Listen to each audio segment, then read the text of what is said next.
this video, going forward, here is Choy, somebody we've watched on the channel before that we appreciate a lot here.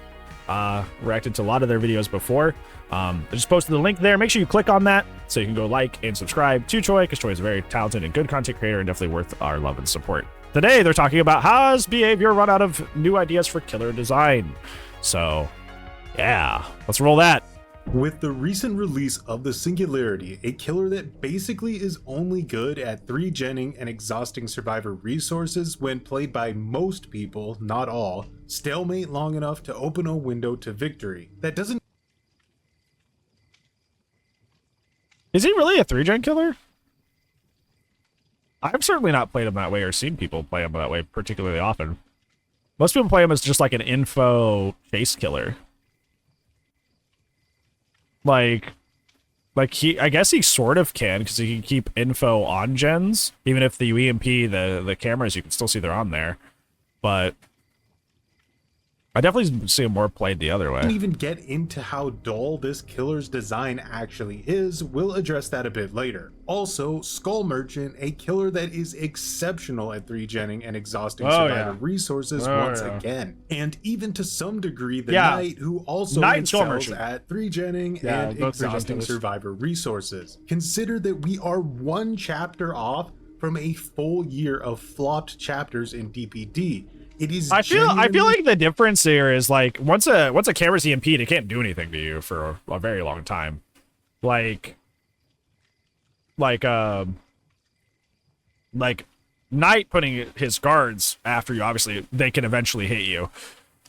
Skull Merchant, you know, obviously you get exposed or you get the claw trap, which gets your haste. Like if you EMP a camera, it is literally just useless. So I think that's kind of the difference there. It's starting to feel like BHVR has run out of new and engaging ideas for killer design. We left that strong anti-loop killer design and replaced it with really long drug out matches where gens have taken center stage in a really unhealthy way on both sides. Overbrine got nerfed because the problem became so prevalent with certain killers, especially the latest 3 original ones. However, it's still their primary playstyles in 9 out of 10 games, and for the one game they don't try to 3-gen, they pretty much always lose. BHVR is aware of this too, because face camping and 3-genning are two things they have said recently that they have actual plans to change at a base level in DBD, meaning the solutions aren't going to be perk related or anything like that. Now, before I go any further, every killer will have fans that adore them.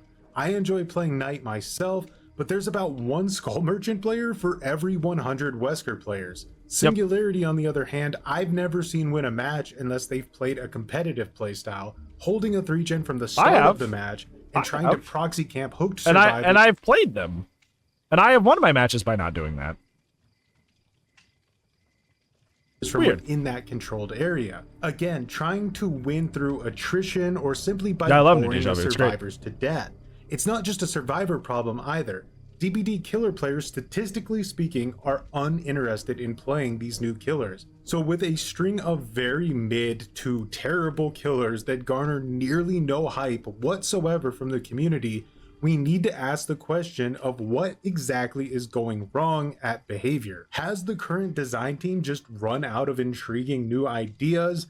Did they genuinely not understand how to make an interesting killer to both play as and against? Is it possible they're starting to become limited by what DBD's 7-year-old spaghetti coding can even handle at this point? Or are BHVR's other projects cutting into the quality of new DBD content? It's not really possible to answer any of these questions 100% truthfully without insider knowledge, but a large portion of the DBD community has voiced concerns over what seems like a lack of quality control or current care about the game. Bland or at least very mid new chapters, balance choices that make no sense, like attempting to nerf Hillbilly and leaving other problematic killers completely untouched. He's a lot of setup. Lot of setup. Instead of giving them minor adjustments that keep them somewhat relevant, taking the time to do map graphic overhauls like with Red Forest. And it's not like with like Oni, where like you have a lot of setup and then you become like a Super Saiyan and you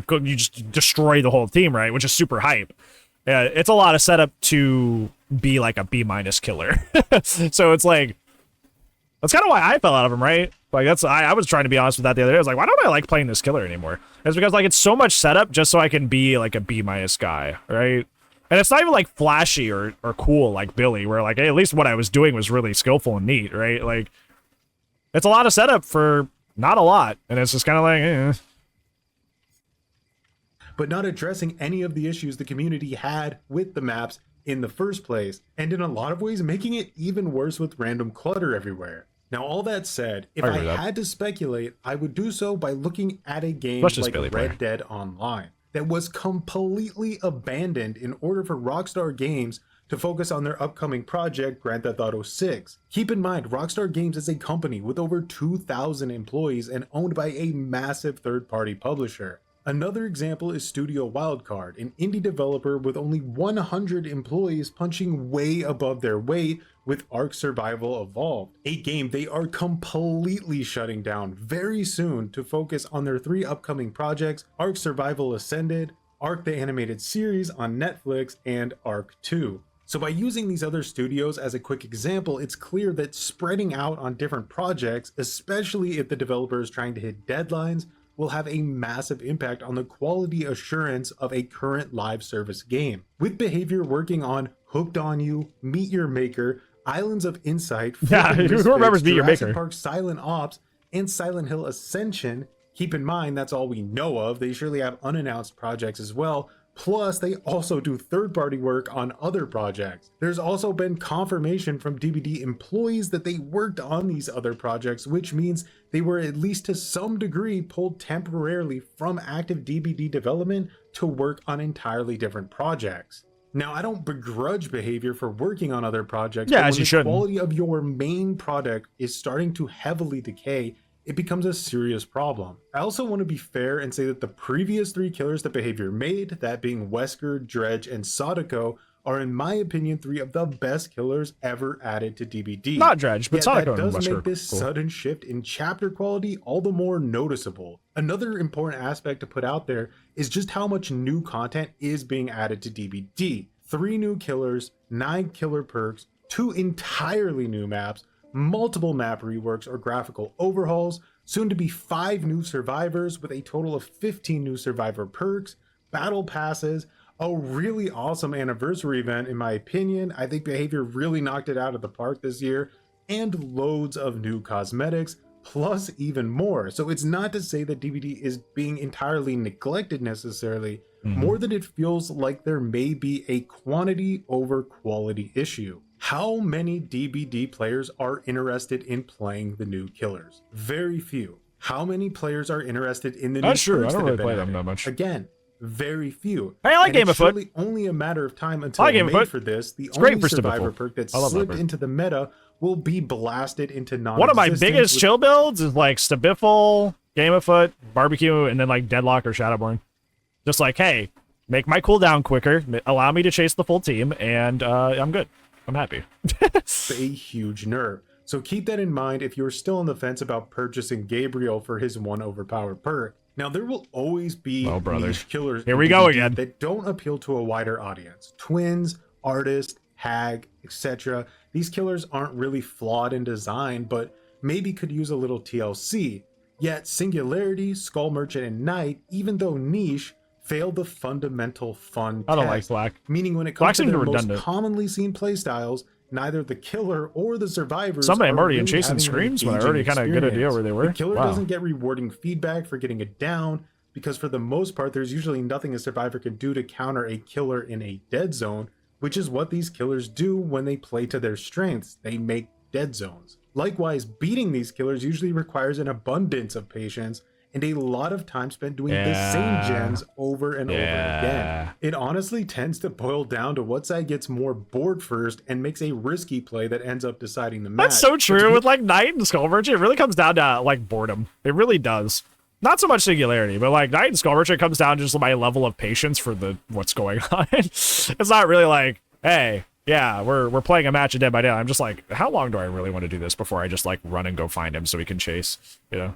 To be honest, in most cases, the survivors tend to just give up once they realize what kind of match they're about to play. Likewise, most killer players gravitate back towards a more fun to play killer like Wesker. Now, looking to the future, Behavior apparently has 3 licensed chapters coming out in a row, with Nick Cage being the first, followed by 2 new licensed killers. It's more than likely these chapters are going to have a lot more effort put into them over these past few original chapters, simply because they're licensed. Quick pause. Choy from the future here to say that the Nick Cage PTB was the best new experience I've had in a long time with DBD. No, it's terrible. So hopefully my prediction about more effort with the licenses continues going forward with the next 2. You remember that one scene? Everybody's like, "Oh my god, it's new Dead Hard. The game's over." DBD community is so stupid. Supposedly DBD community is so killer. Dumb and hopeless. Back to the video. I swear. That said, it's you guys kind of concern crucial me that deeply. They really nail these chapters, because the community is a bit desperate for new experiences, and there's no shortage of other asymmetrical. Hey, I'm excited for that. If Behavior next month, keeps next month, dropping baby. the ball so spectacularly. Also, again, I know all 3 of these killers can be played in fun ways that have nothing to do with holding a 3-gen, and dedicated players can really use them in interesting, cool ways.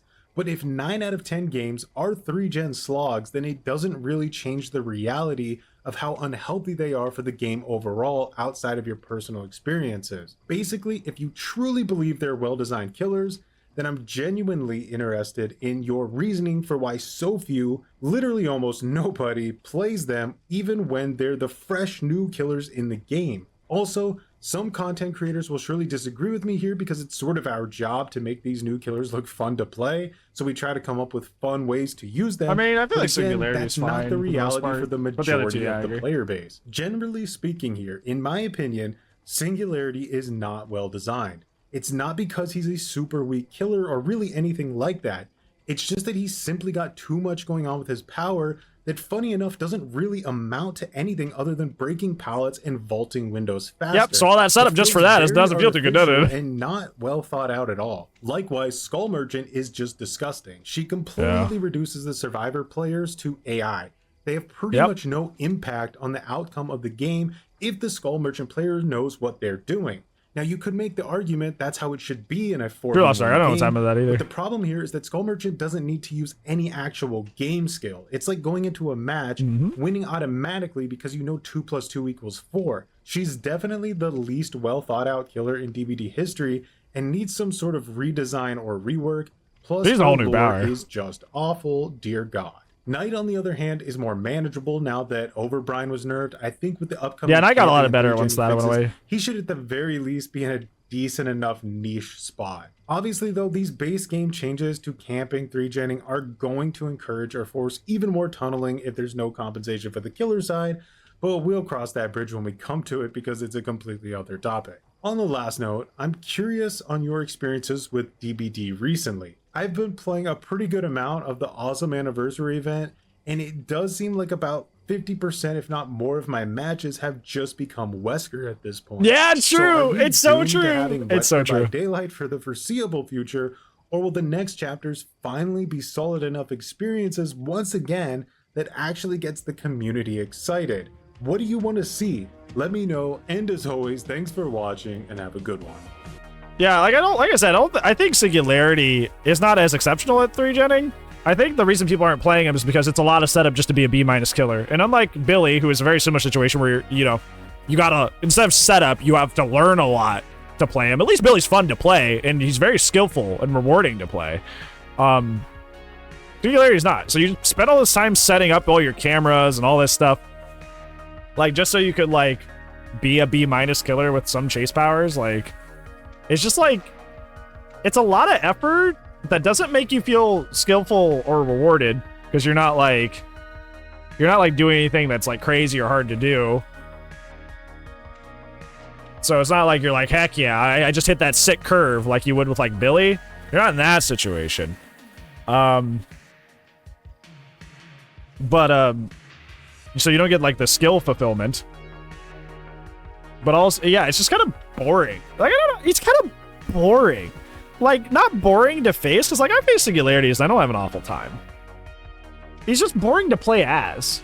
I feel like this is one of the few killers I'm in that situation. Like, usually we talk about like Wesker and Nemesis, where they're fun to play as but not against for one reason or another.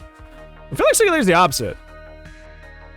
Like Singularity, like I don't mind facing him, but man, he's a chore to play. I think that's the way. I think that's the word I'm gonna use. It feels like setting up my cameras just to get this kind of like okay power. It feels like a chore. It feels like I'm doing chores, and nobody likes chores, so I feel like that's why. Yeah, exactly. Like, you know, you could just, yeah, I agree, Frank. You can just go up and, yeah, activate the cameras with EMPs and make them essentially just secure, just that. You just make them security cameras. They don't have any power to them. For a long time anyways, for a long cooldown. So, yeah, you can't really do the 3-gen thing nearly as effectively as you can with the others. Yeah, because especially with like you basically only get the info that they're on the gen. That's essentially the only way that works. Is you get the info that they're on the gen, and that's literally it. So, yeah, yeah. I wouldn't count Larry among them, but yeah, I do think he's kind of like a more underwhelming killer design, and that much he did say, and that much he did agree with, is that it is kind of an underwhelming killer design. So in that regard, yeah, I can agree with that.